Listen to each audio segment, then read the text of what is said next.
Muito bem. Novamente, Paulo escreveu a Timóteo, né, provavelmente... Bem, o local talvez mais aceito seria Troade,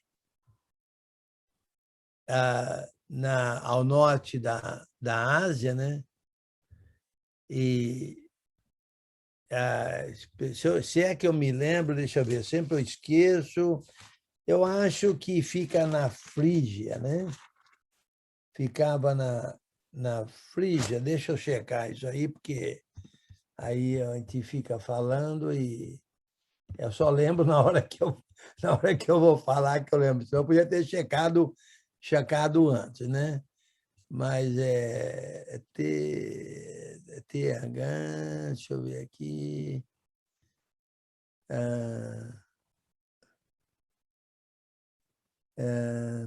TH.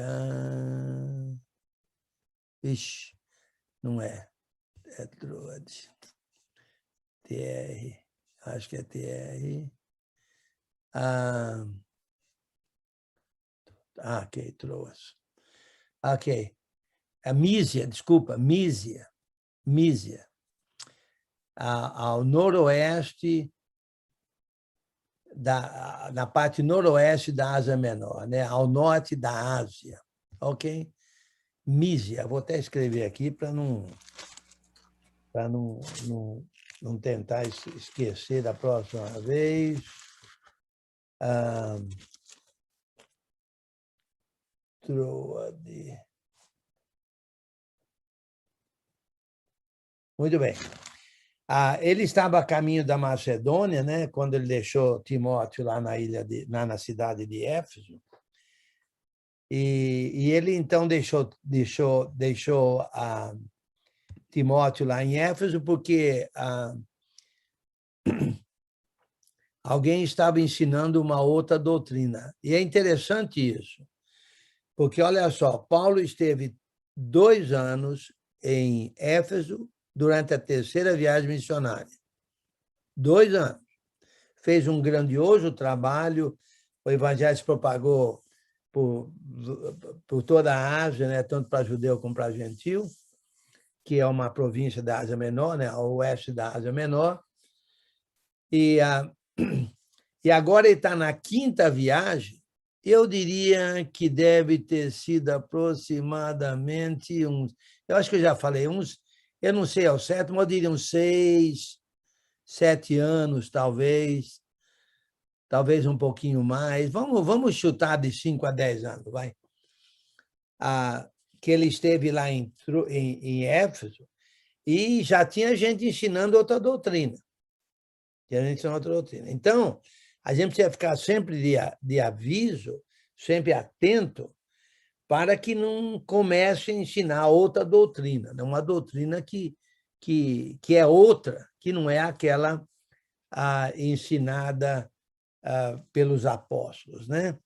Então, Paulo deixou Timóteo lá para que ele, então, admoestasse essas pessoas que não ensinassem outra doutrina, porque essa outra doutrina, que tinha a ver muito com o judaísmo, né? Os judaizantes, levava a muita discussão, ao blá, blá, blá, muita conversa, e não ao serviço de Deus da fé. A doutrina verdadeira é aquela que leva ao serviço de Deus na fé, que é o amor que procede de coração puro, boa consciência, fé sem hipocrisia. Eu estou resumindo, né? Nós já estudamos isso. Agora, por exemplo, nós estamos estudando, ok? Aprendendo. Agora, você pode ver isso de 2 anos. Primeiro, tem aquele que quer aprender por aprender. E tem aquele que quer aprender para estar mais a serviço de Deus na fé, para ser melhor servo de Deus. A primeira doutrina é errada, não é correta. Aprender por aprender, só para saber, para discutir. Essa doutrina é errada. A doutrina correta é aquela que leva ao serviço de Deus na fé, certo? Por exemplo, se você está aprendendo porque você quer viver uma vida melhor e ensinar seus irmãos a viver uma vida melhor, essa doutrina é correta, ok?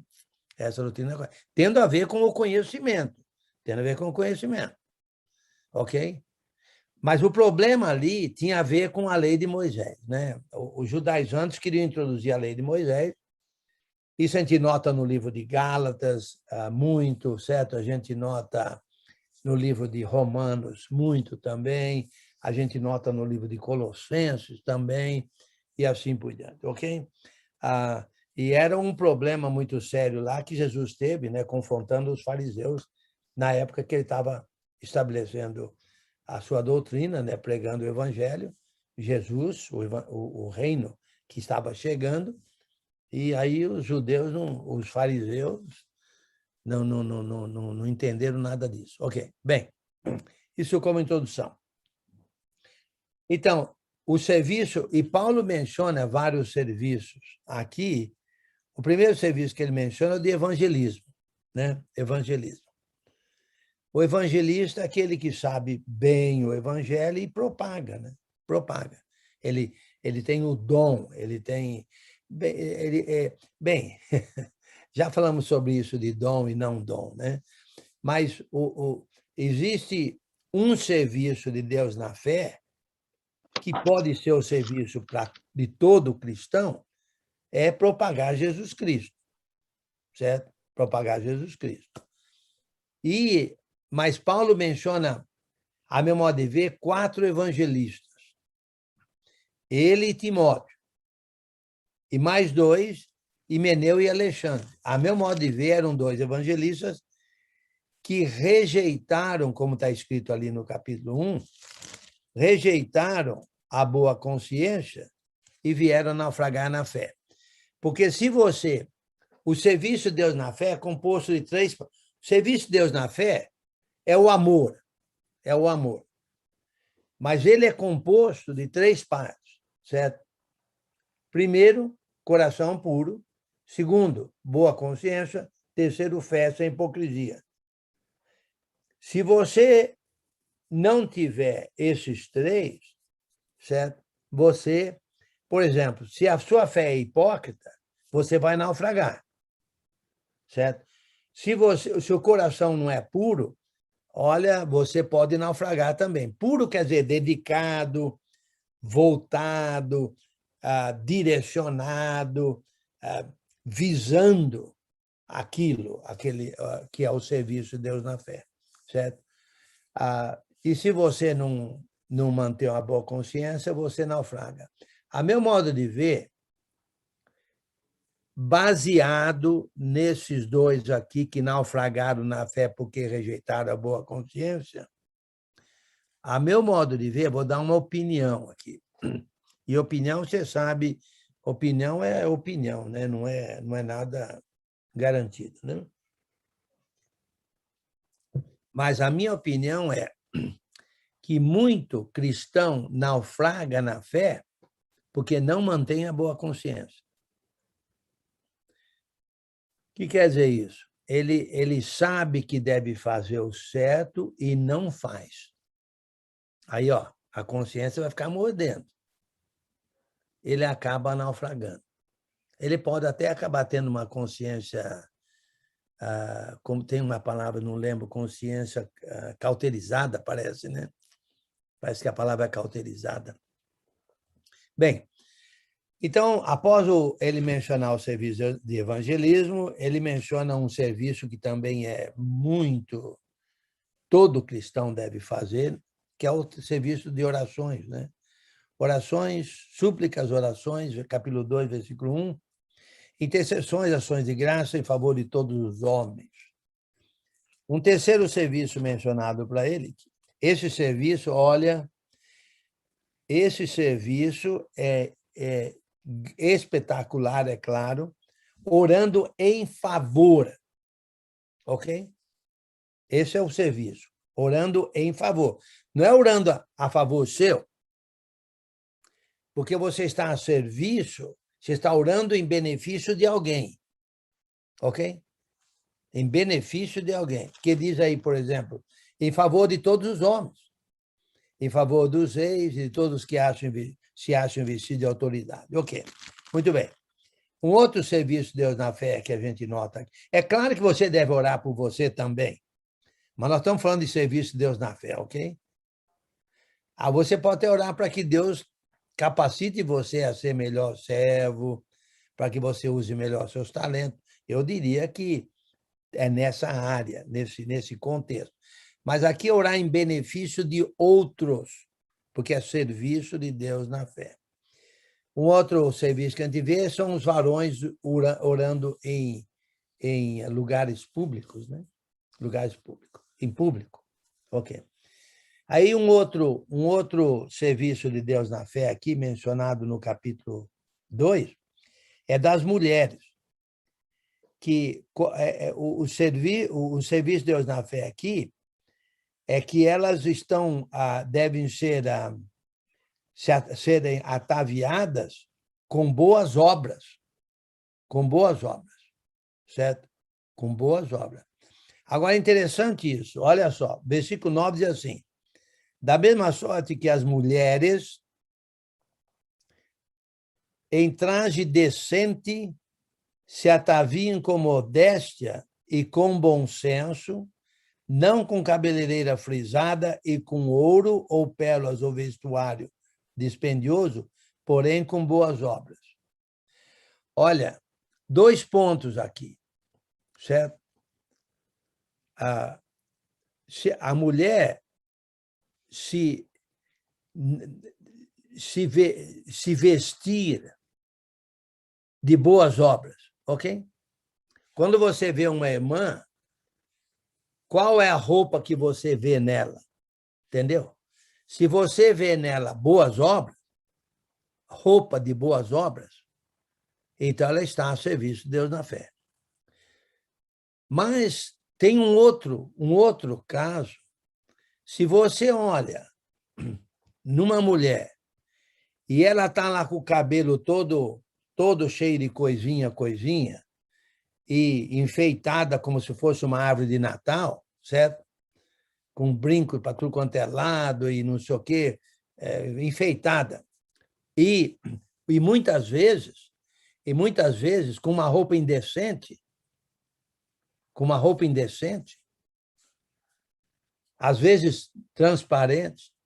Olha, tem irmãs que, quando vão na reunião da igreja, se elas abaixarem para conversar com o filho alguma coisa, meu amigo, certo? Você vê muita coisa que não devia ver, certo?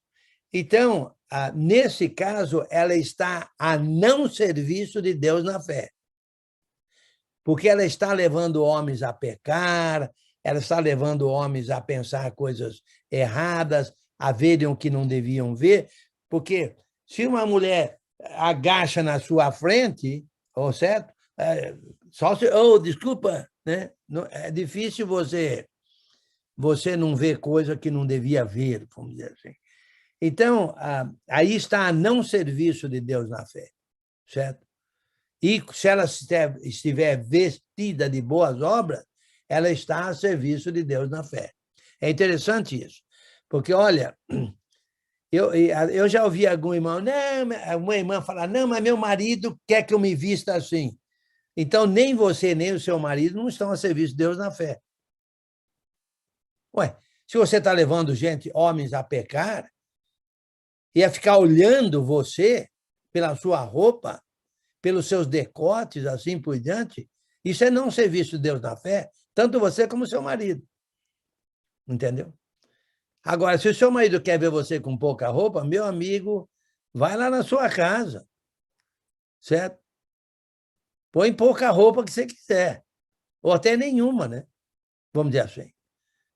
Certo? Fechando as janelas, por exemplo, né? Fala aí, Ezra. Boa noite, senhor. Boa noite. Ezra, é o Esdrinha? Ô, senhor Enio, uma palavra que seria o contrário de serviço, que a gente usa bastante aqui no meio militar, é desserviço. Desserviço. Fazer um desserviço, ou seja, quando você está fazendo aquilo que não é a natureza do serviço. É o contrário, é desserviço que a gente usa. DE, né? Desserviço. Isso, exatamente, junto. Mas e se falar se a pessoa está desserviço? O contexto que usa é você está fazendo um desserviço. Fazendo um desserviço. Obrigado. Isso. Fazendo um desserviço, exatamente. Então, aí já está fazendo um desserviço. Agora, um outro trabalho, Serviço de Deus na Fé para a mulher, naturalmente é a mulher casada que tem filhos, é a sua missão de mãe. Olha, a meu modo de ver, um dos melhores serviços de Deus na fé que uma mulher, quer dizer, que uma mãe pode fazer, porque tem que ter filhos, né? É educar aquelas crianças no caminho do Senhor. No caminho do Senhor. Olha, eu acho que é um trabalho, é um serviço de Deus na fé de grande valor, de grande valor. Mas nós sabemos que isso está meio complicado no mundo moderno, né? Está muito complicado no mundo moderno. Inclusive, muitas mães trabalham fora, certo? Muitas mães trabalham fora. Muitas mães deixam os filhos nas creches, né? E nas mãos de babás.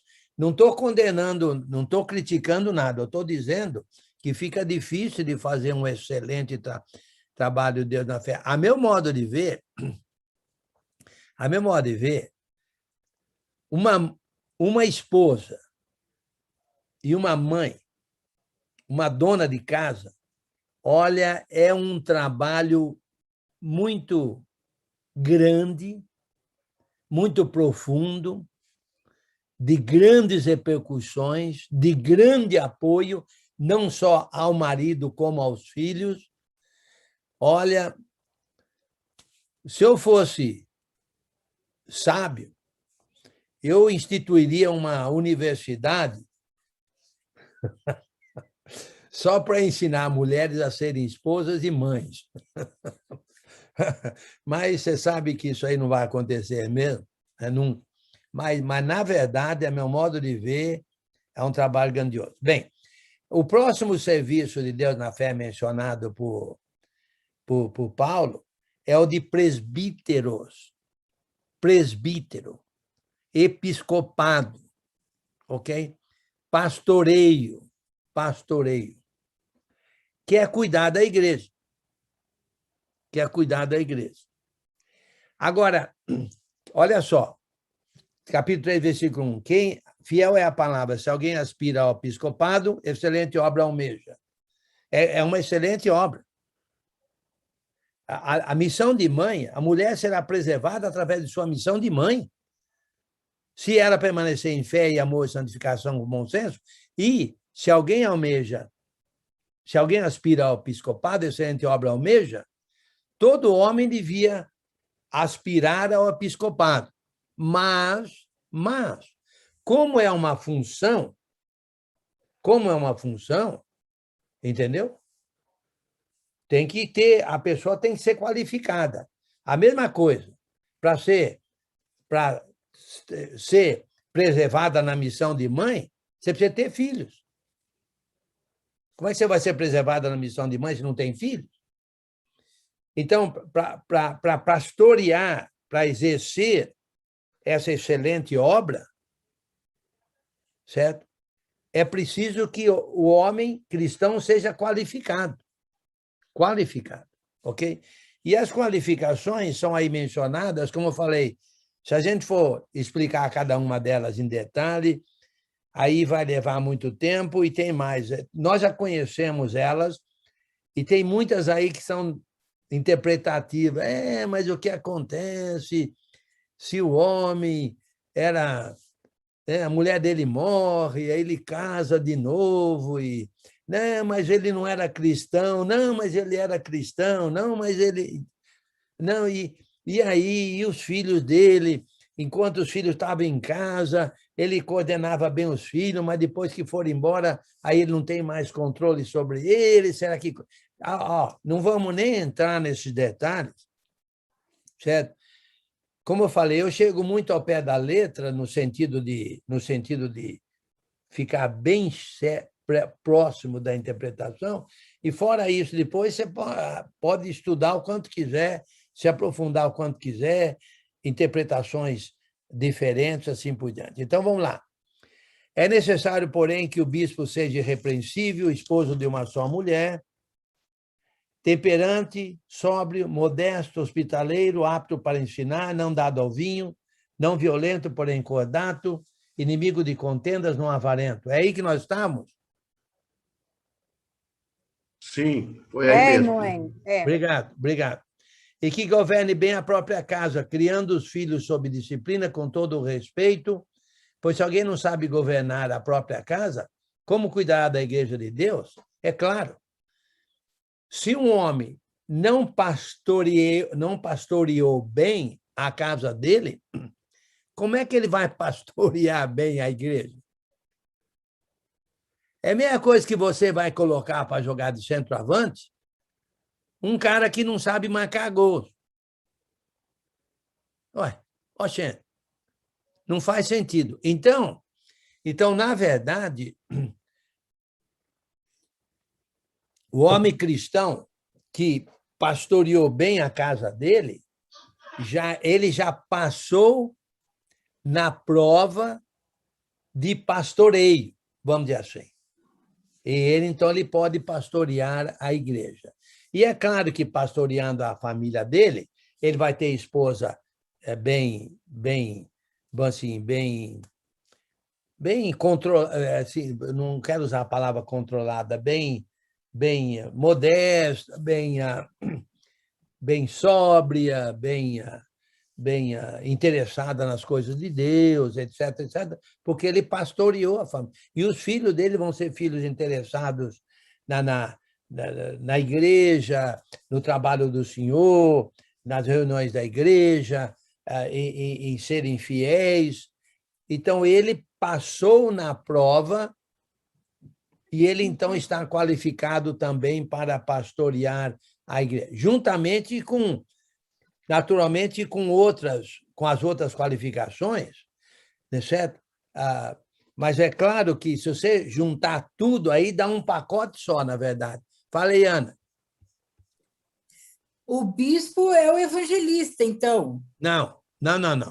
Quem é o bispo, então? Olha, a meu modo de ver, são 4... O episcopado é composto de homens que fazem, vamos dizer assim, 4, como se fosse assim, uma função composta de 4 partes, vamos dizer assim, ok? Uma função composta de 4 partes, vamos dizer assim. Eles administram, eles são como fosse assim, por exemplo, olha um pastor. O pastor, ele não fica olhando o rebanho, ele fica olhando o rebanho. Isso aí é como se fosse um administrador, como se fosse um presbítero, um bispo, ele está olhando. Agora, o pastor também não cuida, não se preocupa na defesa da igreja, do pastor, do rebanho. Se uma ovelha se desvia, ele não vai atrás da ovelha. Se uma ovelha está doente, ele não procura o remédio, o tratamento para a ovelha. Se algum lobo quer atacar o rebanho, ele não protege. Então, tudo isso aí Ó, precisa ser ancião, certo? Pastor, bispo, e a outra eu creio que é presbítero. O ponto é o seguinte: eles cuidam do rebanho. Eles cuidam do rebanho, entendeu? Mas porque eles cuidaram da família, eles se provaram capacitados para cuidar da família deles. Mas não, o bispo é o mesmo homem, é o mesmo, é o pastor, é o presbítero, é o ancião, é o mesmo. Fala aí, Pedro. Nessa questão que a Ana falou, há um agravante, porque o evangelista, ele pode ser um cara solteiro, certo? Segundo o que eu posso entender, de acordo com 1 Timóteo 3. Já o presbítero, jamais ele pode ser um cara solteiro. Jamais. Sim. O presbítero e o diácono, jamais ele pode pensar nessa linha. Sim. O evangelista, ele pode ser um cara solteiro, sim, sem dúvida. Assim como foi Timóteo, assim como foi Tito, e outros que eram solteiros. Evangelismo é um serviço, episcopado é outro. Agora, isso. Pode ser, preste bem atenção, nem todo evangelista poderia ser pastor, porque, como o Pedro está dizendo, para começar tem que ser casado. Mas um pastor pode também ser evangelista e pastor. Como é o caso de Pedro, o apóstolo Pedro, como é o caso do apóstolo João, mas não foi o caso do apóstolo Paulo. Não foi o caso de Barnabé, não foi o caso de Timóteo, não foi o caso de Tito. Ok? Senhor. Muito bem. Wilson. Peraí, o Wilson tem com a mão levantada lá. Wilson. Ô, Enio, o presbítero, bispo e pastor, eles têm a mesma função, é isso? Sim, sim. São funções diferentes do mesmo homem. Sim, é o mesmo homem. É o mesmo homem. Certo, ok. Obrigado. Sim, fala aí, Rogério. O filho sujeito da família, certo? Se o filho tiver 21 anos, ele desviou, como é que fica? Ok. Novamente, esse tipo de pergunta é um tipo de pergunta interpretada que você pode ter várias respostas, ok? A meu modo de ver, isso que eu estou dizendo, aí a gente pode partir para várias tangentes, né? E aí não sei se convém. Por exemplo, mas ele está ainda na casa, ele ainda mora com os pais, ou ele já casou, está fora de casa. Entendeu? Aí complica a barbaridade. Agora, tem o seguinte, a meu modo de ver, como eu falei, eu fico... As respostas que eu dou, eu tento chegar mais próximo possível da palavra, ok? Eu diria que ele não é qualificado, porque se ele pastoreou bem o filho não vai se desviar. Mas, novamente, eu vou parar por aqui, porque isso é muito interpretativo, mas a minha opinião, se alguém pedir a minha opinião, entendeu? Eu falaria isso. Porque se o homem pastoreou bem os filhos, o filho com 21 anos não vai se desviar.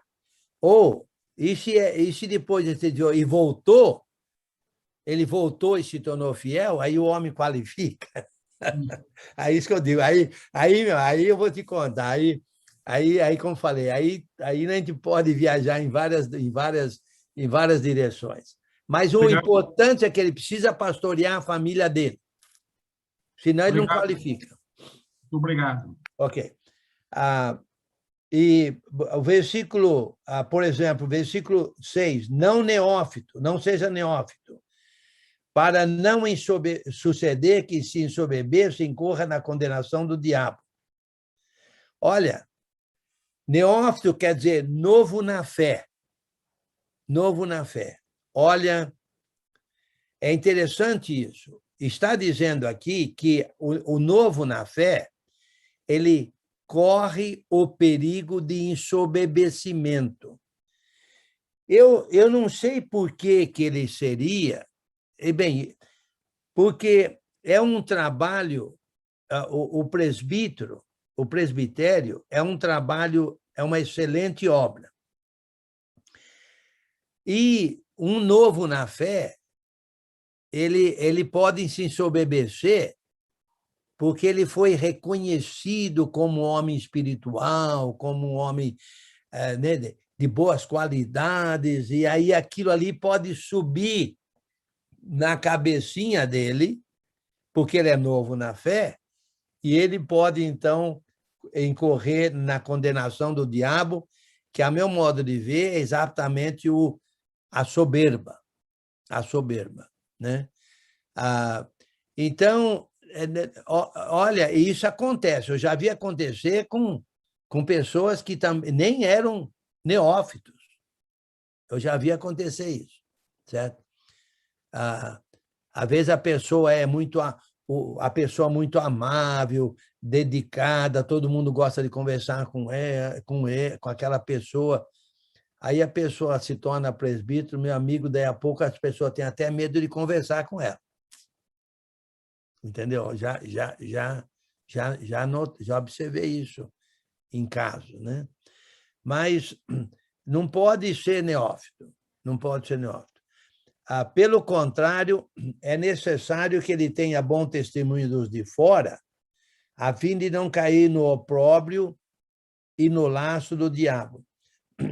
Pode até ser que esse ensoberbecimento aí, certo?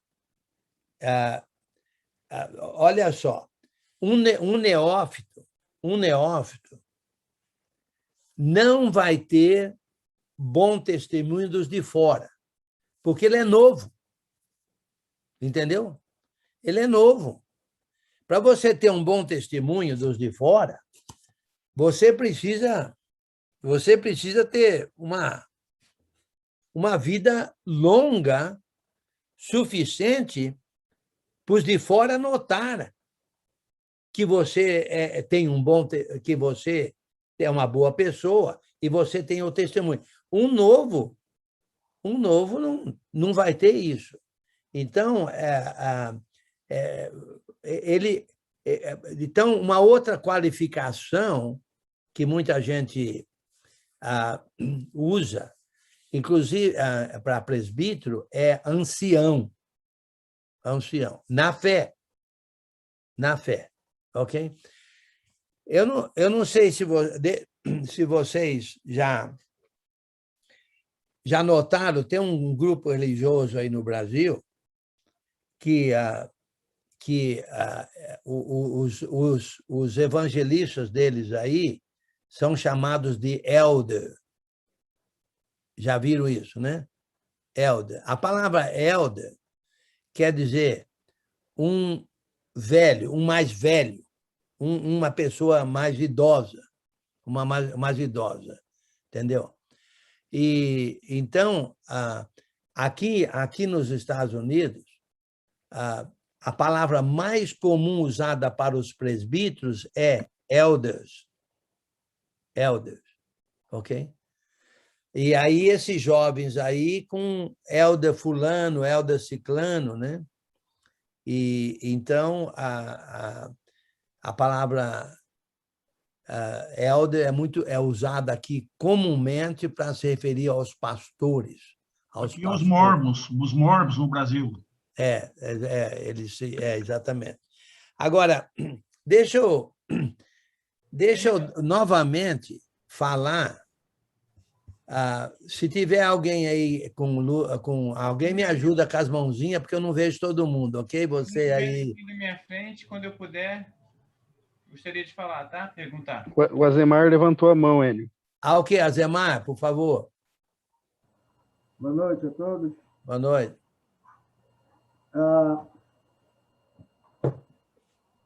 Esse caso do Neófilo, na verdade, são pessoas que, para não ficar com o nariz empinado, com aquelas pessoas que ficam orgulhosas e tal, né? Mas aí, a minha pergunta é o seguinte, essas pessoas são os dirigentes, né? Pode ser o nome que você quiser dar, bispo, presbítero, não sei o quê. Mas os membros, eles podem aliás, eu só queria uma confirmação tua, irmão. Eu acho que eles devem, né, chegar junto com essa pessoa e dizer, olha, irmão, você está assim, seu comportamento não está condizente com um administrador de uma igreja, de uma organização e tal. Isso isso pode ser feito, não é, irmão? Alguém tem que chegar com eles, olha, não está indo, a tua organização, a tua administração não é por aí. Né? Deixa eu ver se eu estou entendendo. Você está dizendo com repreensão com relação aos presbíteros? Isso. Não, isso aí nós vamos tratar depois, no livro. O livro vai cuidar disso mais adiante. Mas ele não está no contexto do neófito? Uma pessoa neófito? Não, mas o neófito não deve ser posto como presbítero. Ah, tá. Pode ser qualquer pessoa, então. Não pode ser neófito, tem que ser uma pessoa mais idosa na fé. Eu não sei se eu entendi a sua pergunta muito bem. Tá, não, tudo bem, eu já te entendi. Agora, só mais uma dúvida. Quando você fala a pessoa mais idosa na fé, não significa uma pessoa que tem que ter muitos anos de trabalho na igreja e tal, por exemplo. Uma pessoa nova pode ter uma total condições de mais discernimento, às vezes, com uma pessoa mais idosa, não é? Não. O neófito... não é genericamente você falando, ó, tem que ser especificamente uma pessoa idosa. Às vezes, uma pessoa idosa ela tem menos discernimento do que uma pessoa mais nova, é isso que eu quero te dizer. Idosa na fé. Se você pensar assim... Idosa na fé. Incluindo as pessoas mais novas, né? Idosa na fé. Se ele for neófito na fé, ele pode cair na condenação do diabo. Um novo na fé não deve ser considerado para o presbitério. Isso não quer dizer que ele não pode fazer outros trabalhos na igreja. Isso aqui é só um dos serviços. É só um dos serviços. E tem que ser qualificado, e uma das qualificações é que ele não seja neófito. Você fala novo na fé, realmente, pouco tempo na fé. Não quer dizer que ele seja uma pessoa nova de idade. É novo Não, é na fé. Ok, obrigado. Agora deixa eu explicar para vocês o trabalho, como eu entendo o trabalho do presbitério. Isso aqui é muito importante, então vou ficar um pouco, vou bater um pouco nisso.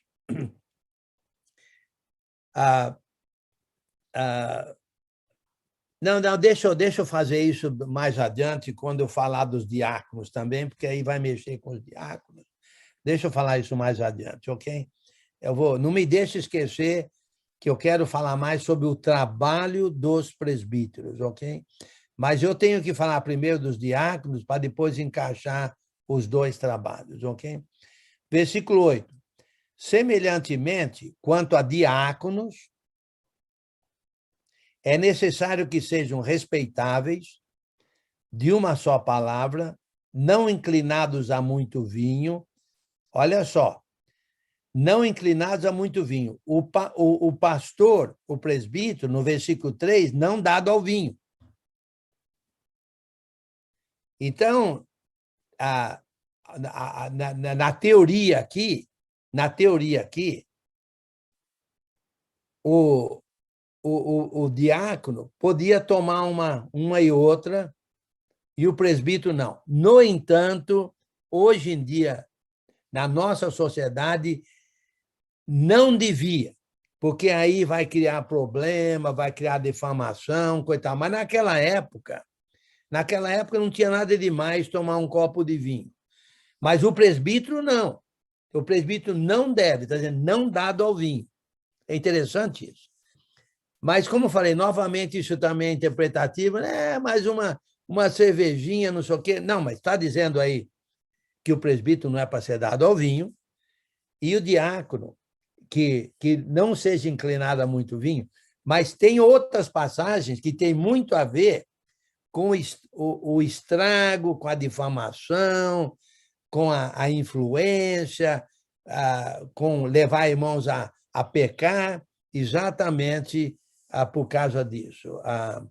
A gente sabe que, se alguém vê você em algum lugar bebendo uma cerveja, meu amigo, você está na lista negra daquela pessoa. Então, não é conveniente nem não ser dado ao vinho, até mesmo para os diáconos, no contexto, nesse outro contexto. Porque aqui, literalmente, aqui, a diferença é que o presbítero não é para ser dado ao vinho e o diácono não ser inclinado a muito vinho. Fala aí, Marcelo. É o Marcelinho. Boa noite, Marcelinho. irmão. Então, com relação a isso que você falou, irmão, eu concordo e acredito que seria necessário também a gente levar em consideração que no primeiro século o teor alcoólico do vinho era muito diferente do teor alcoólico que nós temos hoje no vinho. Sim, sim, sim. Naquela época era necessário beber durante dias para chegar no estado de alteração pessoal, né? Sim. Hoje em dia não. Hoje em dia já saíram estudos que mostram que uma pequena quantidade de qualquer bebida alcoólica já leva a alterações no psicológico da pessoa, e isso na tomada de decisão. Então, uma pessoa que quer ser sóbria no Senhor, tomar decisões com base na razão, que é o cristianismo, não deve ser levada a essas coisas. É boa informação mesmo. De fato, tem isso aí, né? Hoje em dia, no contexto de bebida no Brasil ou no mundo, até mesmo aqui nos Estados Unidos, em qualquer outro lugar, a meu modo de ver, não é conveniente o cristão beber. Né? Independentemente, nós sabemos que os bêbados não herdarão o reino. Mas se você bebe um pouco e leva seu irmão a pecar, você também não vai dar o reino, porque diz lá que você está pecando contra Cristo. Bem, isso é outro estudo, mas, ok, aí só mostrei a diferença aí. Não cobiçoso de sorte da ganância, conservando o mistério da fé com a consciência limpa, é claro, tem que ter uma boa consciência, serviço de Deus na fé é esse. Também sejam esses primeiramente experimentados, se mostrarem irrepreensíveis, exerçam o diaconato. Olha só. Olha uma diferença aqui também entre o diaconato e o presbitério. O diácono, ele precisa ser primeiramente experimentado. Isso quer dizer o seguinte: se você vai colocar o diácono, por exemplo, para cuidar de uma área da igreja, certo? Aí, então, ele precisa ser experimentado, ele precisa de mostrar que tem condições de exercer aquele trabalho antes de ser nomeado diácono. No caso do presbítero, não, a família dele é o campo de teste dele. O campo de prova dele é a família dele. No caso do diácono, ele tem que provar para ele ser feito diácono. Faz sentido, não? Fala aí, iPhone. Hello? Aqui é do computador, porque eu não consigo levantar a mão no meu computador, eu tenho que entrar no celular para levantar a mão. Ok, tá bom. Bem, quero te fazer duas perguntas. A primeira, o corpo de presbitério pode instituir outro presbítero? E quando que a igreja, na sua opinião, acha que, claro, tem que ter os homens qualificados, mas em que momento a igreja precisa desses homens? Ok. Ok, deixa eu responder isso daqui a pouco, quando eu falar naquilo que eu queria falar. Não deixa eu esquecer. Ok, versículo 11. Da mesma sorte, então note bem, novamente, o diácono precisa ser provado antes de ser nomeado, constituído como diácono, ok? Ele tem que provar que ele pode exercer aquela função, ok? Ele pode ser qualificado, mas não consegue exercer a função, então ele não é qualificado, porque ele tem que ser primeiramente experimentado, é uma das qualificações. O presbítero não, o presbítero, o campo de prova dele é a família dele. O campo de prova, ele não precisa ser testado. Não tem como você testar o pastoreio, a não ser vendo a família dele pastoreada. Agora, aqui no caso do diácono, não, é um trabalho. Por exemplo, põe ele para cuidar da manutenção do prédio e você vê que o prédio... Você colocou um homem que tem qualificações para diaconato, para cuidar do prédio, e você vê que o prédio está abandonado, ele não passou pela experiência. É igual o negócio aí que você vai arrumar um emprego, só que não é um emprego, mas eu estou dando uma ilustração do emprego, você vai ter que passar pela experiência, acho que são 3 meses, né? O período de experiência. É a mesma coisa, o diaconato, para ele ser constituído como diácono, tem que passar por uma experiência e mostrar que tem capacidade de funcionar. Ok, ainda não cheguei onde eu quero. Agora, versículo 11. Da mesma sorte quanto a mulheres, é necessário que sejam elas respeitáveis, não maldizentes, temperantes e fiéis em tudo. Agora, pergunta, quem são essas mulheres? Uma teoria que é debatida por alguns, defendida por alguns, é que elas são as diaconisas. Diaconisas, né? Que é necessário que elas sejam respeitáveis, não maldizentes, temperantes e fiéis em tudo. Né? Interessante. Porque ela é a esposa do diácono. Hã? Ok. Deve ser a esposa do diácono. Provavelmente, a melhor interpretação é que elas sejam as esposas dos diáconos, porque no versículos 8, 9 e 10, o assunto é diáconos. No versículos 12 e 13, o assunto é diáconos. E os homens, diáconos. Então, provavelmente, essas mulheres são as esposas dos diáconos. Agora, por que não falou isso com relação aos presbíteros? Certo?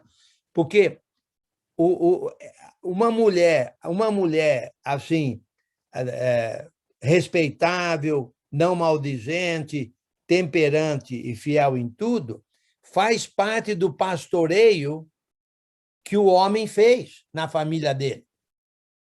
Se ele não conseguiu controlar a mulher dele, se ele não conseguiu controlar a língua da mulher dele, por exemplo, você acha que vai conseguir controlar a língua das mulheres na igreja? Das outras mulheres? Entendeu? Então, agora, no caso dos diáconos, não tem esse campo de prova aí. Então, uma das qualificações para o diaconato é que a esposa dele, ou que a esposa daquele que seria diácono, seja respeitável, não maldizente, temperante e fiel em tudo.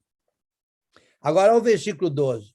O diácono seja marido de uma só mulher, governe bem seus filhos e a própria casa, pois os que desempenharem bem o diaconato alcançam para si mesmos justa preeminência e muita intrepidez na fé em Cristo Jesus. Olha a recompensa aí, a grande bênção, né? Intrepidez.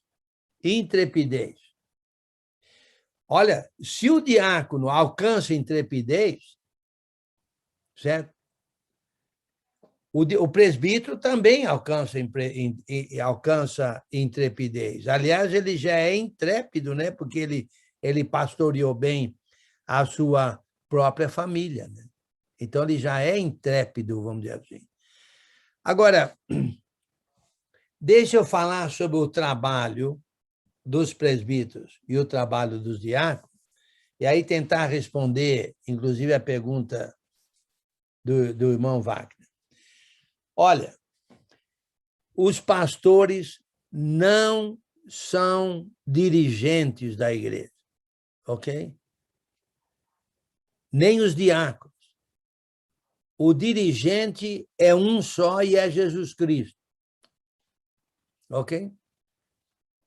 Agora, o presbitério é uma função na igreja, o diaconato é outra função na igreja, o evangelismo é outra função na igreja, e assim por diante.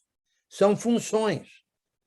Orações são funções. Estamos todos a serviço de Deus na fé. É serviço de Deus na fé. Presbitério é serviço, diaconato é serviço, orações é serviço, a função de mãe, missão de mãe é serviço e assim por diante. Ok. Agora, qual a diferença? Fala aí, ô Marcelinho, ou Marcelão, um dos dois. Oi, Enio, eu queria só que você desse uma, na hora que você acabar aí, uma ideia a respeito do versículo 13, quando ele fala aqui, pois os que desempenharem bem o diaconato alcançarão para si uma posição de honra. Olha, posição porque de deixa eu honra, explicar já como eu vejo.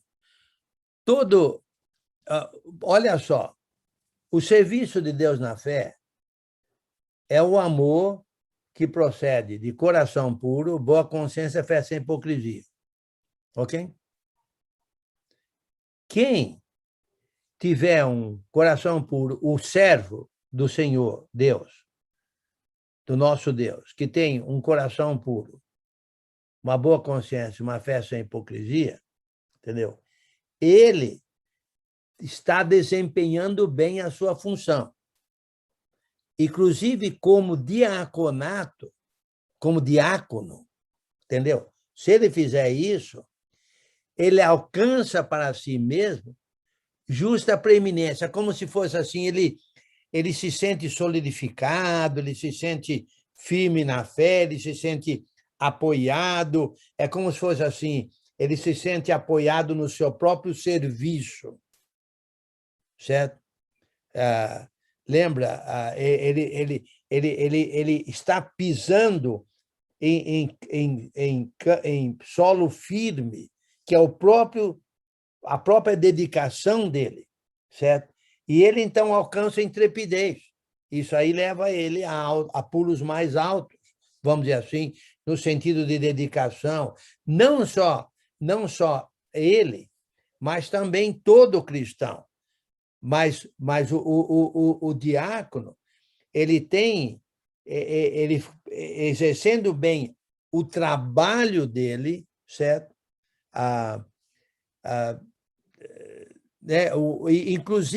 Inclusive, a gente que acha que é como se fosse assim, se você é diferente se você cuida de um serviço sozinho, seu, individual, e se você cuida de um serviço estabelecido pela igreja, e você desempenha bem aquela função, certo? Você está realmente firme, apoiado, solidificado, você se sente que você é fiel, vamos dizer assim. Não sei se eu estou fazendo muito sentido ou não. Então, porque assim, essa palavra honra aí, né, alcançarão a posição de honra, pode dar uma interpretação diferente. A pessoa pode cair a soberba, ela se achar que ela é melhor, né? Eu entendo o que você está falando, porque o serviço dele bem feito, naturalmente, né, na verdade é o que ele faz, né? É o que ele faz. O serviço dele, né, que vai dar essa posição de honra, né? Porque, olha, deixa eu explicar um negócio para você. Olha, tudo que a gente fizer bem feito, a gente se sente bem, é ou não é? Tudo que a gente fizer bem feito. Né? Se você é um mecânico consertou bem o seu carro, você se sente bem. Se você é pedreiro e fez um bom serviço, você se sente bem. Agora, olha só, o diácono, ele tem um serviço na igreja que, se ele fizer bem feito, ele se sente bem. Ele se sente bem, entendeu? Porque, na verdade... Espera aí, segura um ponto, deixa eu falar sobre os dois serviços, depois não deixa eu esquecer de comentar mais sobre isso. Beleza. Deixa eu explicar sobre os dois serviços, ok? Os dois serviços. Primeiro, os presbíteros não são chefes, ok? Não são dirigentes. Eles são pastores. Eles cuidam das ovelhas, ok? Eles cuidam da igreja, eles vêem se não está havendo um ensino falso na igreja, se os diáconos estão desempenhando bem o seu serviço, eles são conselheiros, eles são apoiadores, eles são cuidadores, uma ovelha está enfraquecida, eles vão lá fortalecer a ovelha. Se alguém vai ensinar coisa errada, ele vai lá e corrige, eles não permitem que aquilo seja feito. Eles são cuidadores da igreja. Cuidador não é chefe, não. Cuidador não é dirigente, não. Cuidador cuida. Agora, isso da igreja toda. Os diáconos... Então, se uma igreja tem 100 membros, e estou chutando, 3 pastores, eles pastoreiam todas as ovelhas, toda a igreja. Ok. Agora, os diáconos são aqueles que cuidam de áreas específicas da igreja. Por exemplo, a benevolência. A benevolência não é feita pelos presbíteros. Ela é cuidada, administrada por diáconos, ok? Por exemplo, a manutenção do prédio. A manutenção do prédio não é trabalho de presbíteros, não. É trabalho de diácono. Vamos dizer que o prédio precisa ser pintado. Aí os diáconos... que cor que nós vamos pintar? Vamos ver o que os presbíteros acham. Nada disso. Nada disso. Eles que cuidam daquilo.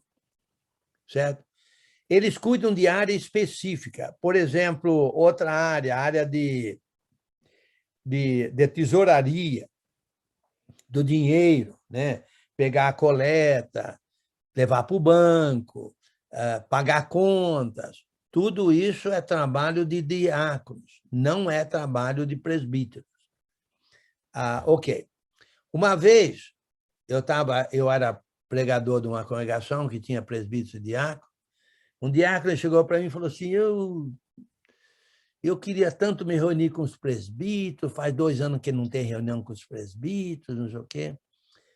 Eu falei, mas por que você quer se reunir com os presbíteros? É que eu tenho um pedido aqui para ajudar num trabalho missionário e eu gostaria de ver a opinião dele. Eu falei, peraí. Quem que é o diácono de missões aqui? Que administra o trabalho de missões da congregação? Né?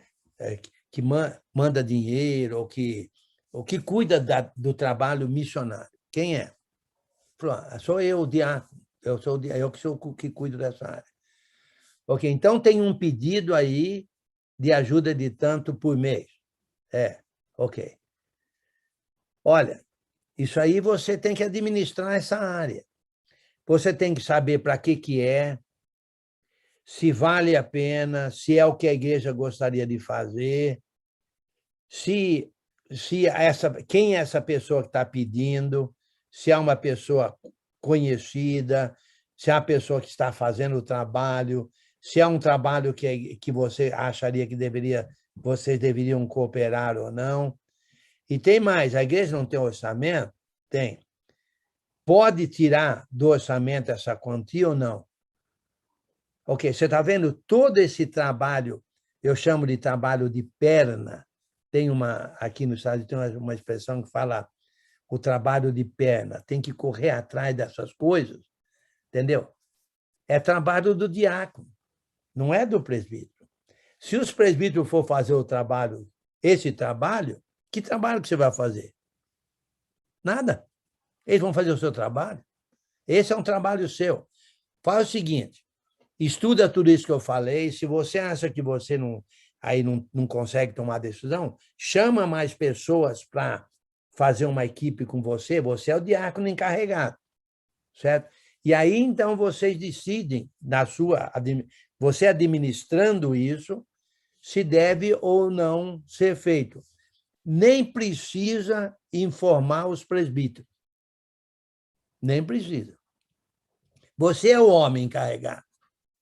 Agora, algum dia, os presbíteros podem saber como é que está o trabalho missionário.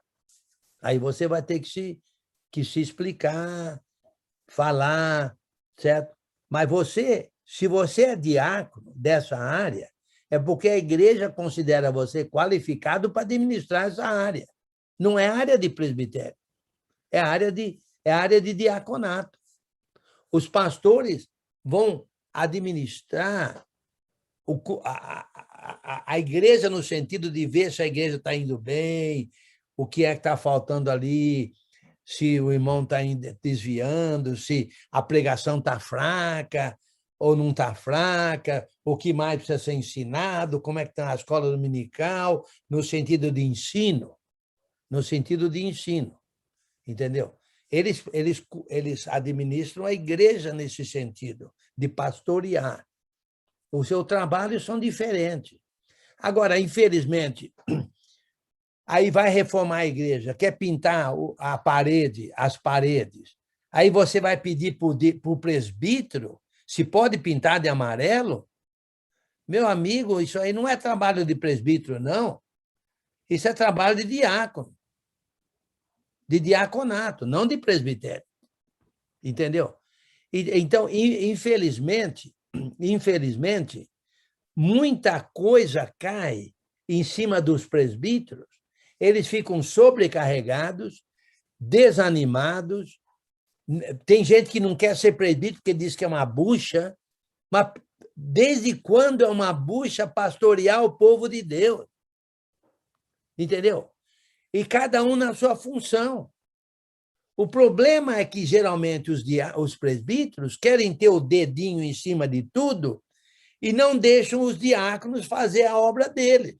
E os diáconos não sabem que eles têm toda a autoridade de administrar a área deles.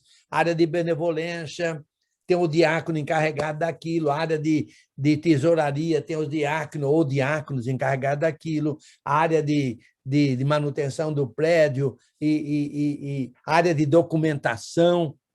Vai comprar um terreno. Meu amigo, se os presbíteros for atrás disso, atrás da compra de um terreno, eles não vão nunca conseguir pastorear a igreja, porque é uma documentação, uma burocracia grande, ver se tem o dinheiro, se não tem o dinheiro, isso é trabalho de diácono. Inclusive, a construção de prédio é trabalho de diácono, não é trabalho de presbítero. Então, os presbíteros pastoreariam, os diáconos diaconariam. Aí, meu amigo, aí não sobrecarrega ninguém, não. Todo mundo na sua área. Espera aí, alguém levantou a primeira mão, acho que foi o Renato, né? Não estou vendo aqui a sequência aí. Ô, Fábio, me ajuda aí, o Doni. Quem que é primeiro? Hã? Valderez. É o Cícero. Deve ser o Valderezo. Você fica dizendo que é o Cicinho e a Cicinha e o Cição. É o Cição, não é a Cicinha, não, é o Cição aí. Tá bom. Ô Enio, de diáconos e presbíteros na questão, para ter diáconos na igreja, é preciso ter presbíteros ou não? Ou para ter presbítero, precisa ter diáconos? Olha, eu diria, eu vou te dizer uma coisa. A minha resposta é sim, deve ter. Eu vou dar uma base bíblica aqui. Como eu falo para você, as minhas opiniões são... Eu tento chegar o mais próximo possível da palavra, ok? Porque não temos nenhum exemplo de diáconos sem presbitério. Ok. Agora, deixa eu dar uma ilustração que eu me baseio nela para ter essa opinião que eu tenho. Tem gente que pode discordar. Eu não acho uma boa ideia, porque, meu amigo, se você colocar diáconos com essas qualificações deles aí, sem ter presbíteros, eles vão começar a pastorear a igreja e não diaconar. Porque todo mundo vai considerar eles como aqueles que estão cuidando da igreja. E quem cuida da igreja são pastores. Mas em Atos 6, não tem 7 homens escolhidos para cuidar de um problema ali da igreja? Esse problema era a distribuição diária de alimentos às viúvas, né? As viúvas dos helenistas os helenistas estavam reclamando que as viúvas deles estavam sendo negligenciadas na distribuição diária de alimento. É como se fosse assim, os judeus da Judéia estavam cuidando daquilo ali, e quando era uma viúva de fora da Judéia, um pedaço de frango, quando era uma viúva ali da Judéia, 3 pedaços de frango, esse tipo de coisa, mais ou menos. Só para você ter uma ideia, estavam sendo negligenciadas, ok? Os helenistas chiaram, reclamaram. Agora, o que é que os apóstolos falaram?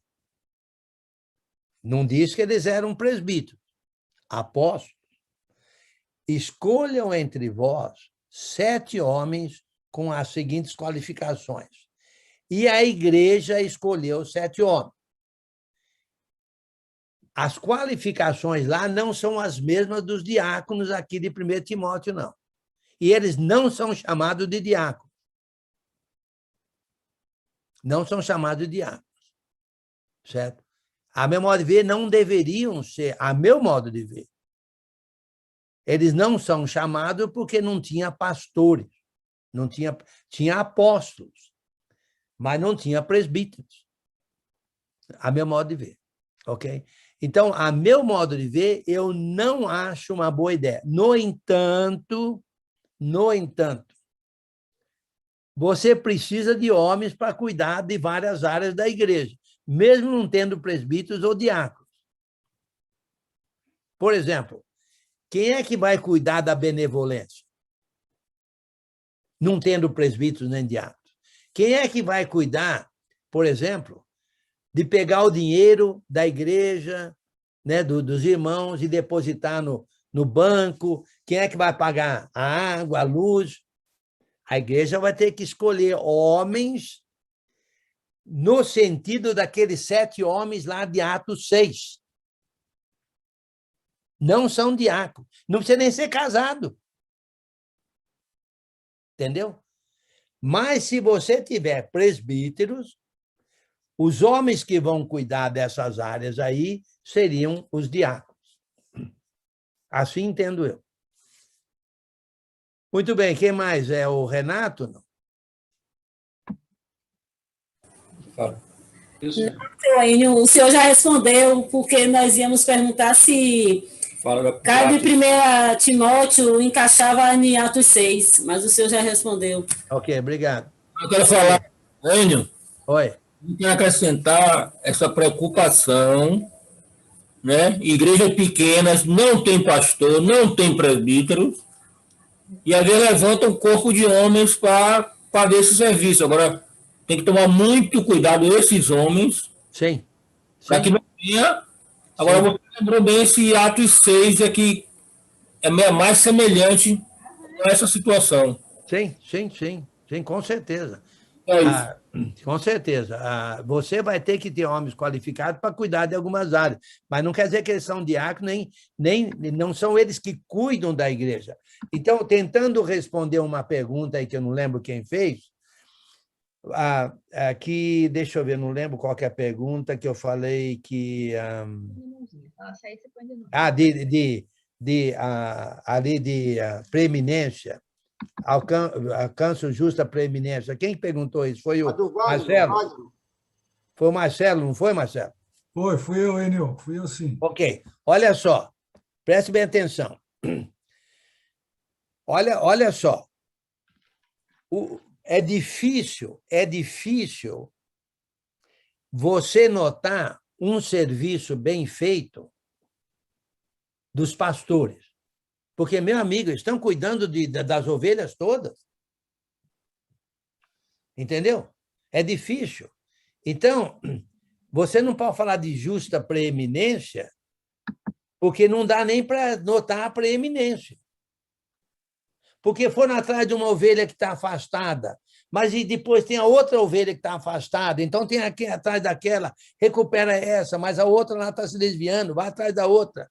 Então, fica difícil notar uma justa preeminência. No caso do diaconato, vamos supor, você põe um diácono para cuidar, por exemplo, da manutenção do prédio. Certo?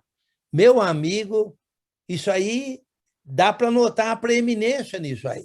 Se ele faz um bom trabalho, todo mundo nota que o prédio está bem cuidado, a parede está pintada, aquele muro que caiu foi levantado, e aquele ladrilho que está... aquele pingamento, ou pingação, não sei como é que chama, lá da torneira, lá do banheiro das mulheres foi consertado, e já não tem mais reclamação. Aquele vitrô que estava quebrado, o vidro foi consertado. Então, todo mundo nota a preeminência que o diácono fez.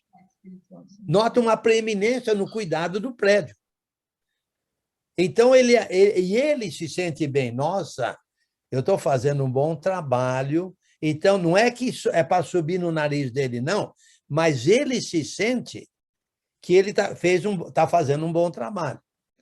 O presbítero já é difícil, viu, de reconhecer, dele mesmo reconhecer que está fazendo um bom trabalho. Ele se apoia no fato que ele pastoreou a família dele, porque, olha, pastorear, imagine só, 3 presbíteros, ou 4 presbíteros, ou 5, pastorearem 100 ovelhas. Meu amigo, é difícil você reconhecer um trabalho bem feito. Ele mesmo reconhecer que está fazendo um trabalho bem feito. Agora, imagine só um diácono ser encarregado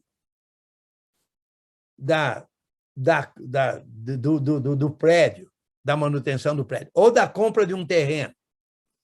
Meu amigo, é fácil notar o trabalho bem feito aí. É facinho notar. É só ver que está bem feito.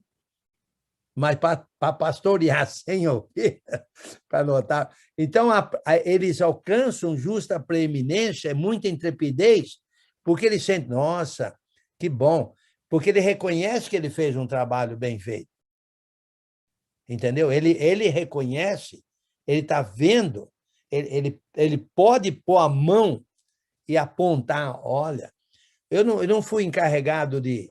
Imagine aqueles 7 homens lá. Aqueles 7 homens, encarregados da distribuição diária de alimentos. Não dá para notar que eles fizeram um bom trabalho? Nunca mais se ouve falar disso. E foi fácil, 7 homens qualificados para solucionar um problema de distribuição diária de alimentos à viúva. Meu amigo, dá para notar a justa preeminência nisso aí. Mas imagine pastorear milhares de cristãos, 12 apóstolos, vamos dizer assim, cuidando de milhares de cristãos, ou quando for estabelecido o presbítero em Jerusalém, que depois de estabelecer um presbítero mais adiante tinha presbítero em Jerusalém, imagine só pastorear milhares milhares de cristãos. Meu amigo, é difícil notar a justa preeminência. Ô, Marcelo, está respondida a pergunta? Não? Agora está. Muito bem, obrigado. Ficou legal. Ô, Wagner, com relação à sua pergunta, faz de novo aí, por favor. Nenhuma você já respondeu, né? Que o presbítero não é o líder da igreja, Jesus é. Sim. A outra, em que momento há necessidade de ter um presbitério, um corpo de serviço de presbitério? Ok, boa pergunta. Olha só, preste bem atenção. O serviço de Deus na fé é o amor que procede de coração puro, boa consciência e fé sem hipocrisia, ok? Muito bem. Você é um homem, você, que eu digo, um homem. Vamos dizer você, vai. Você está a serviço de Deus na fé. Você tem, que é o amor que procede de coração puro, boa consciência, fé sem hipocrisia. Você fez um excelente trabalho pastoreando a sua família. Você não almejaria pastorear também a igreja, estando a serviço de Deus na fé? Ou você vai limitar a sua capacidade somente para pastorear a sua família? Agora, não só isso.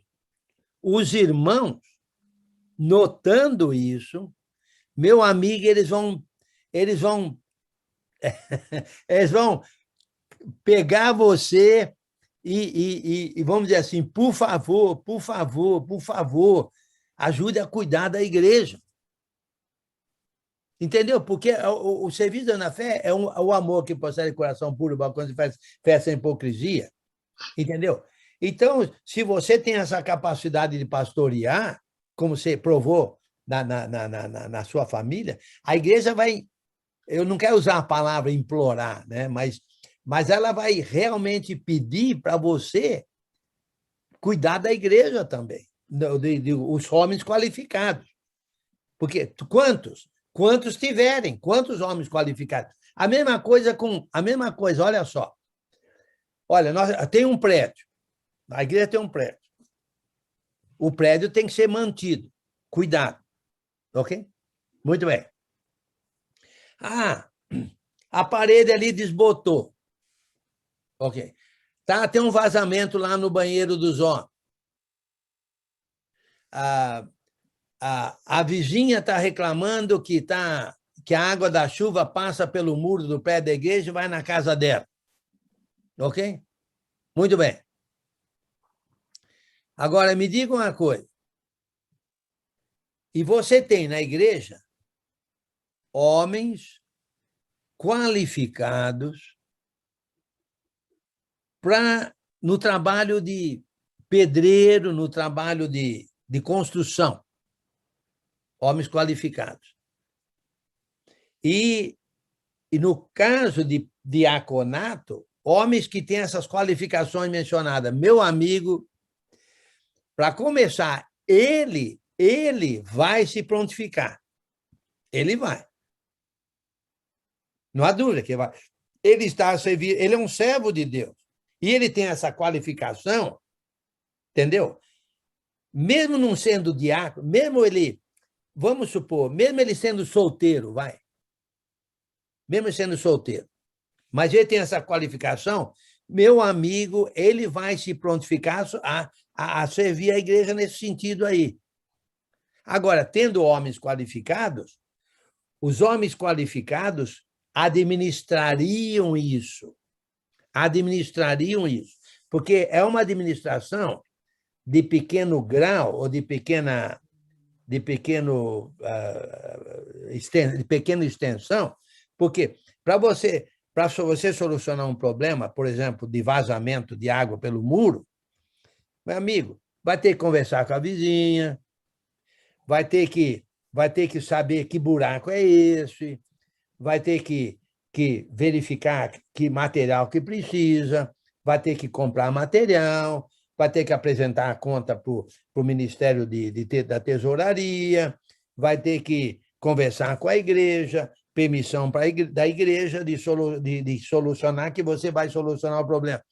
Meu amigo, isso aí tem que ser administrado. E quem administra, no caso de homens qualificados, são os diáconos, não são os presbíteros, não. Não são os presbíteros. Infelizmente, geralmente, os presbíteros fazem isso, infelizmente. Antigamente aqui nos Estados Unidos, eu não escuto isso há muito tempo. Mas lá atrás, 40 anos lá atrás, eu escutava muito, tinha uma expressão que dizia assim, ó, os presbíteros fazem o evangelista faz o trabalho dos presbíteros. Os presbíteros fazem o trabalho dos diáconos. Os diáconos fazem o trabalho dos membros e os membros não fazem nada. É verdade. E geralmente é isso que acontece. Quem é que faz muito trabalho de pastoreio na igreja? O evangelista. Ô, bichinho, você não é pastor. Você é evangelista. Você vai propagar o evangelho fora e dentro. Você é um evangelista, não é pastor. Que os pastores pastoreiem e você evangelize. Certo? E os pastores que pastoreiam não vão diaconar, não. Deixa o diaconato para os diáconos. E os membros que sejam envolvidos no trabalho, até mesmo pelos diáconos. Porque se eu fosse um diácono encarregado da manutenção do prédio, meu amigo, eu pegava os pedreiros pela orelha, pegava os pintores pela outra orelha, certo? Pegava e falava, vem cá, vamos cuidar do prédio. Porque Minha eu orelha sozinho já está não vou... ardendo, N. Hã? Minha orelha já está ardendo, tá bom, chega. Pegava pela orelha. Porque ele não vai fazer sozinho, não.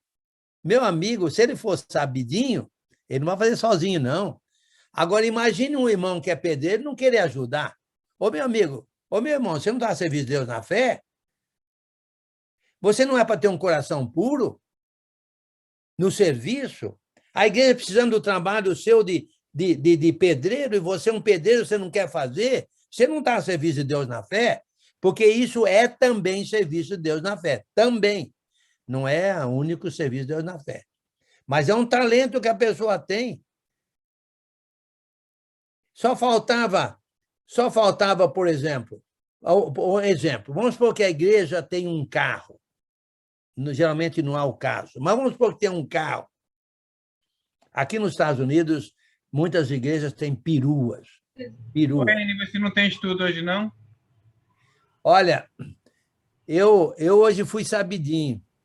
Eu liguei para o irmão lá e falei, olha, vamos fazer o estudo antes. Só que, coitado, ele perdeu 15 minutos. Viu? Mas conseguimos fazer antes. Eu vou terminar já aqui, porque ainda bem que eu fiz antes com ele. Porque, né, ainda bem que ele aceitou também. Enio, tem 3 irmãos que levantaram a mão. Ok, deixa eu terminar isso aqui.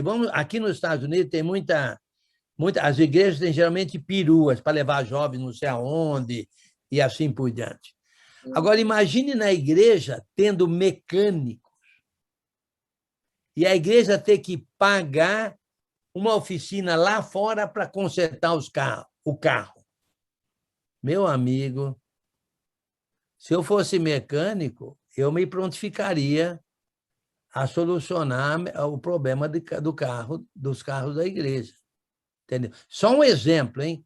Não é só isso, não, porque tem benevolência, tem a tesouraria, tem por exemplo, documentação, entendeu? Tem um monte de coisa que os diáconos fariam. Pois bem, quem é que é o primeiro aí, Dona?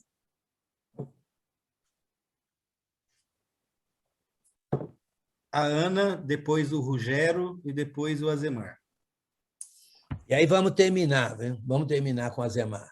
O Enio, acho que é melhor você falar o que eu queria saber amanhã, porque eu queria saber sobre a benevolência. Porque nós somos em 4 mulheres e um homem que cuida da benevolência. Mesmo porque a benevolência nossa aqui, ela é bem ativa, mas lida muito com roupa, de doação, lavar. Eu, no caso, sou incumbida de lavar as roupas que vêm com cheiro, tudo. A gente não vai doar uma roupa cheirando ruim, né? A gente lava, eu trago para lavar, tudo. Não é Manhã. homem que faz isso. Manhã, porque isso aí também Tá. tem muito pano para manga. Eu pensei nisso. Tá bom. Manhã. Ok, quem mais? Rogério. Sou eu, Eno. Rogério. O senhor falou que o diácono tem também função de tesoureiro. Como Não, peraí. Deixa eu explicar para deixar bem claro. Tesouraria também é de diaconato. Certo. E como é que fica a diretoria da congregação, que é obrigada a ter um estatuto, registrar, e tem o cargo do tesoureiro, a obrigação dele controlar as finanças da igreja? Okay. Não há um conflito aí? Não há conflito, porque, na verdade, olha, deixa eu explicar como eu entendo. Se a diretoria nada mais é do que uma legalidade. E você sabe que eu sou um advogado, viu? Eu explico isso para advogados também, viu? Não, ok. Você sabe muito bem que isso é uma como se diz? Exigência legal, né? É uma exigência legal, né? Para que possa ter um CNPJ, né? E naturalmente, tendo pessoas qualificadas para diaconato, o tesoureiro ou os tesoureiros seriam pessoas a nível de diaconato. Ah, entendi. Mas daí não tem eleição, então? Como é que ficaria a eleição? Não, mas a igreja... Não, eleição, isso de eleição aí é simplesmente uma escolha. Isso aí não é uma votação, não, é uma escolha. A igreja vai escolher... A igreja vai escolher homens qualificados para a tesouraria, que são os diáconos.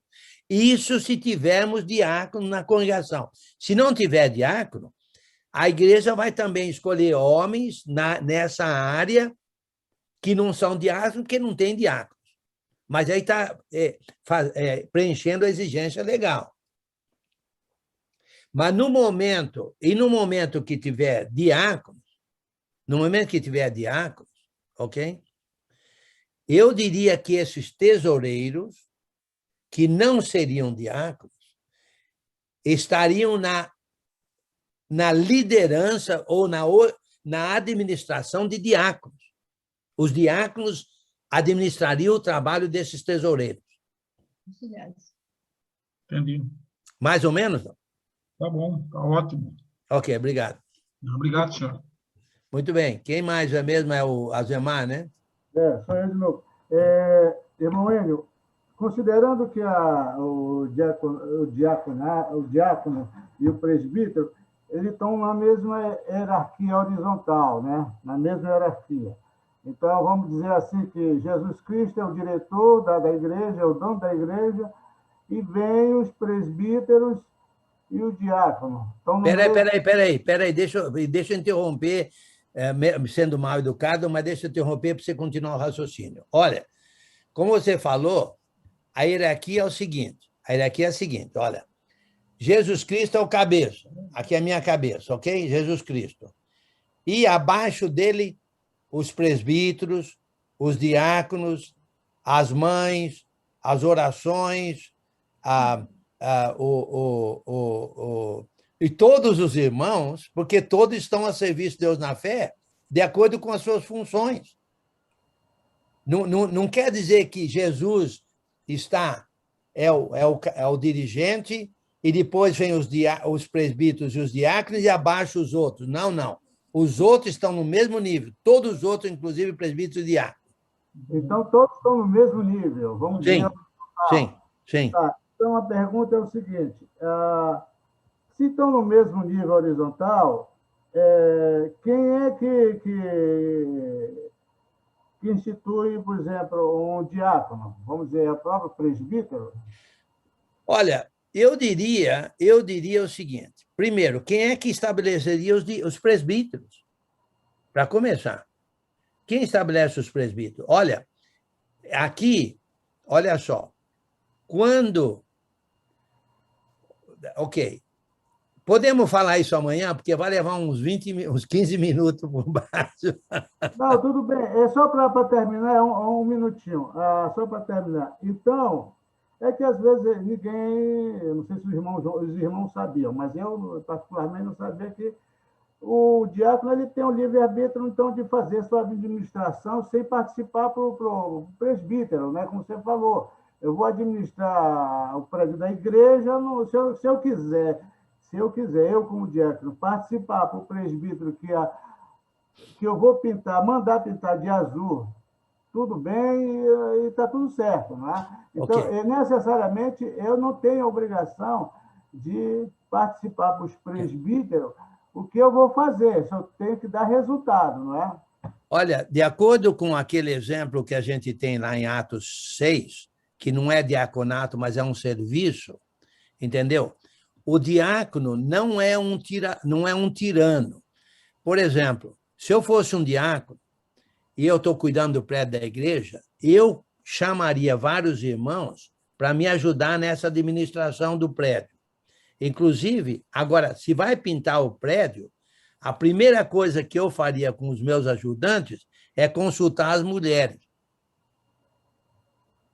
Porque, então, meu amigo, imagine você pintar a parede de preto e você ter que escutar as mulheres ficar no seu ouvido o resto da vida. Então, na verdade, agora, o que acontece é o seguinte, os presbíteros, eles estão na visão geral da igreja. Se eles notarem, algum dia eles podem chamar o Ministério de Manutenção do Prédio, eu chamo de ministério, né? Mas chama do que quiser, o grupo que cuida, o diaconato que cuida da manutenção do prédio, e perguntar como é que estão as coisas, como é que não estão, coisa e tal. Eles podem, porque eles podem querer ajudar, porque às vezes, né, há uma necessidade muito grande, mas olha, o diácono não é inferior ao presbítero, não é. São funções diferentes.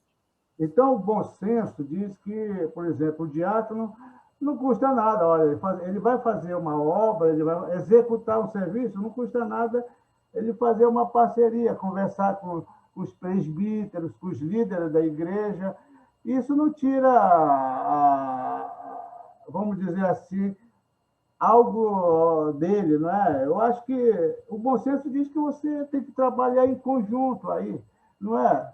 Que, olha, pega o presbítero, olha, a minha ideia é essa e tal, eu quero saber a sua opinião. Acho que é uma questão também de humildade administrativa em tudo isso, que encaixaria bem numa administração para a igreja, não é? Com certeza, mas vamos tomar cuidado, porque para a gente não ficar envolvendo, vamos dizer assim, os presbíteros no trabalho de diaconato, nem os presbíteros envolvendo os diáconos no trabalho do presbitério. Porque, na verdade, a gente tem áreas diferentes, porque é uma questão até mesmo de tempo. É uma questão até mesmo de tempo. Por exemplo, se o evangelista fica pastoreando, mas quando é que ele vai ter tempo, por exemplo, de evangelizar? Entendeu? Então, o que você falou faz sentido. É uma questão de bom senso, uma questão de lógica, mas vamos tomar cuidado de não... Toda vez que o diácono quer tomar a decisão, vai buscar a decisão dos presbíteros, aí não. Aí não. Aí ele não está fazendo o trabalho... Espera aí, quem é que está fazendo? Se ele é um homem qualificado, capacitado, um homem experimentado, que já passou pela experiência, e ele tem muito mais capacidade de cuidar do prédio do que os presbíteros. Agora, numa reunião, vou terminar falando isso. O que muitas igrejas fazem, uma vez por mês, muitas igrejas, eles fazem uma reunião entre diáconos e presbíteros. Ou seja, os ministérios, inclusive o evangelista, eles têm uma reunião e nessa reunião eles conversam coisas, como está indo aqui, como está indo ali, acolá. E aí fica passando informação numa reunião com os presbíteros, diáconos e evangelistas, só para passar informação, certo? Eu não vejo isso acontecendo muito, mas acontecia no passado, mas isso não quer dizer que os presbíteros não estão sabendo se o diácono está fazendo um bom trabalho ou não. É tipo, por exemplo, uma família. Você numa família tem vários filhos, e a esposa, você vai tomar uma decisão de familiar, mas você pede uma opinião da sua esposa, dos seus filhos e tal. Estou pretendendo fazer isso. O que é que vocês acham? Acho que não custa nada. É uma questão Não, isso não tem problema, não. Não vejo problema, mas note bem, a decisão, a administração, correr atrás de solução, correr atrás de ideias, tudo isso, de fato, é do diácono. Ok, obrigado. Ok. Muito bem, eu vou terminando aqui.